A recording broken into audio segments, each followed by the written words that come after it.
ఈనాడు ఈ దేశం ప్రశాంతంగా అభివృద్ధి పదం వైపు నడుస్తున్న సందర్భంలో ఈ దేశంలోకి చొచ్చుకొచ్చి పాకిస్తాన్ తీవ్రవాదులు పర్యాటకుల మీద దాడి చేసి చంపడం దారుణమైన సంఘటన.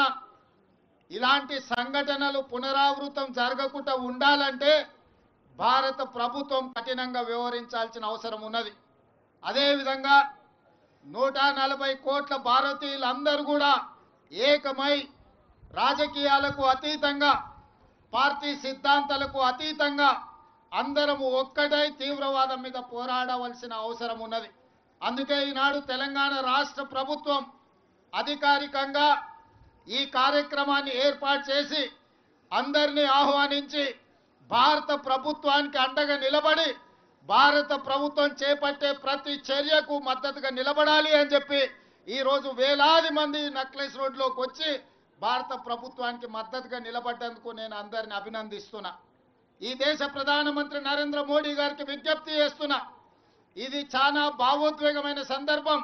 ఇలాంటి సందర్భంలో మనందరం ఏకమై భారతదేశ సార్వభౌమ అధికారాన్ని కాపాడాల్సిన బాధ్యత మన అందరి మీద ఉన్నది. మనందరం ఏకమై తీవ్రవాదాన్ని అంతమొందించి ప్రపంచానికి ఆదర్శంగా నిలబడాల్సిన సందర్భం ఈనాడు ప్రజలందరూ మన వైపు చూస్తున్నారు.